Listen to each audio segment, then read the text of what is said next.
Je suis Mélanie Thieria et j'ai fait une fausse couche. Dans mon enfance, j'ai été victime d'inceste.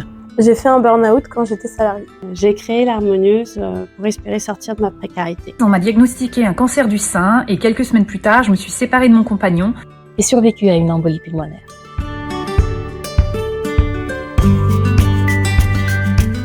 Je m'appelle Clémence Launay, j'ai 29 ans et je suis conseillère en pilotage d'entreprise. Après le confinement en 2020, j'ai commencé à avoir trop de travail et j'ai été débordée dans mon poste. Et avec ça a débuté le harcèlement de mon employeur, qui a duré presque 2 ans.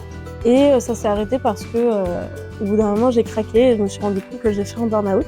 Donc j'ai été arrêtée pendant un moment, pendant plusieurs mois, et j'ai fini par réussir à me sortir de ce contrat de travail, tant bien que mal. Et puis j'ai ensuite fait un bilan de compétences, que je ne savais pas trop où je voulais aller. J'ai décidé de me lancer dans l'entrepreneuriat. J'ai souhaité accompagner les dirigeants de TPE dans le pilotage de leur entreprise pour leur donner un maximum de clés pour réussir. Bonjour, je m'appelle Aïna, j'ai 37 ans, je suis ancienne députée et aujourd'hui élue au Conseil régional du Grand Est. Dans mon enfance, j'ai été victime d'inceste et j'ai mis 20 ans à briser le silence et à poser les mots sur ce que j'ai subi, sur ce que j'ai traversé. Ce long silence m'a fait vivre dans une forme de solitude qui m'a rappelé chaque jour que la seule personne sur qui je pouvais compter, la seule personne qui pouvait réellement prendre soin de moi, eh bien, c'est moi-même.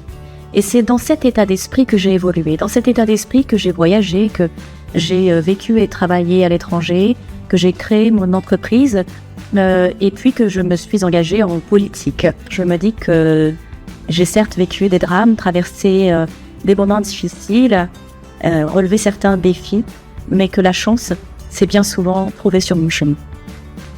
Bonjour, c'est Denis Vancic, j'ai 45 ans. Alors, je suis une maman solo et entrepreneur. J'ai vécu une situation de précarité comme sûrement beaucoup de mamans solo connaissent. J'ai créé l'Harmonieuse pour espérer sortir de ma précarité. L'Harmonieuse, c'est un food truck, mais c'est aussi avant tout un traiteur qui vous partage des produits faits maison. L'entrepreneuriat, ça nous aide, ça nous porte, ça nous fait grandir et ça nous aide et ça nous accompagne au quotidien avec nos enfants aussi. Alors, il y a des moments pas faciles et on n'est pas seul. Et puis, il faut aller aux bons endroits, c'est d'aller chercher bien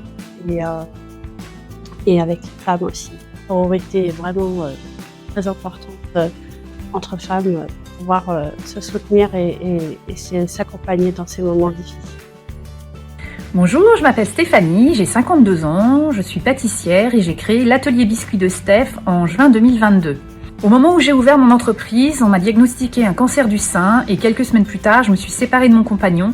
Donc je me suis retrouvée toute seule avec 2 enfants, une toute jeune entreprise, j'étais au chômage et j'étais malade. Alors pour rebondir, ce que j'ai fait, c'est que j'ai quelque part mis un peu la maladie de côté. J'ai fait le traitement comme si c'était juste un rendez-vous médical le matin. Donc je partais à la radiothérapie. Je faisais ma séance, je rentrais chez moi, je me mettais à la production puisque je m'étais inscrite à des marchés de Noël et qu'en plus on m'avait proposé de travailler dans une boutique éphémère, donc il fallait absolument que j'ai du stock. Donc je rentrais chez moi, je fabriquais, je m'occupais de mes enfants. En plus de ça, le produit a beaucoup plu, donc ça a été très très vite, très très fort et ça m'a encouragée et en fait, quelque part ça m'a reboosté. C'est-à-dire que je me suis dit, ok, ton projet, personne n'y croyait, tu démarres de zéro et en fait ça plaît, donc vas-y, continue, accroche-toi. Et j'ai fait tout ce que je pouvais pour m'en sortir en fait. Alors cette expérience m'a appris une chose, c'est que dans la vie, quand on a un projet, quand on a un rêve, quand on a un objectif, il faut s'accrocher, il faut y aller, il faut regarder devant soi. Et même si c'est difficile, même si on est dans la galère, etc., faut pas laisser tomber, il faut vraiment croire en l'avenir. Je suis Mélanie Thieria, assistante administrative en temps partagé et aujourd'hui je vous raconte l'histoire de mon petit bébé arc-en-ciel. En 2022, je me lance dans l'entrepreneuriat en intégrant la couveuse d'activité de la BGE Paris. Ça faisait 1 an et demi que nous essayons d'avoir un bébé et je tombe enfin enceinte.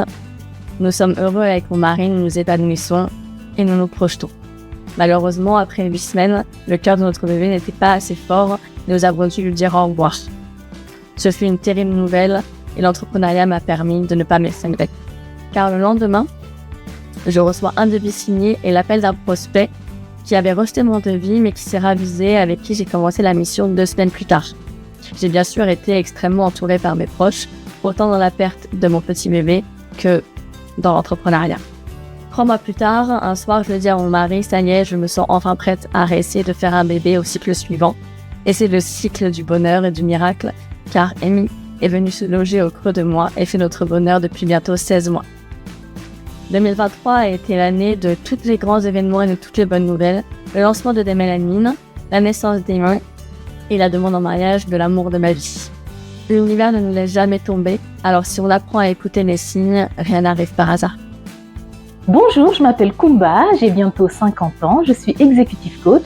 Là, tout de suite, ce qui me vient, c'est une expérience de vie que j'ai vécue qui a été très challengeante pour moi. Je me lève le matin, j'ai un point de côté. Vers 9h, le point de côté se transforme en douleur dans la poitrine. Je me retrouve donc aux urgences. Mes analyses de sang ne sont pas bonnes et on m'annonce que j'ai une embolie pulmonaire bilatérale.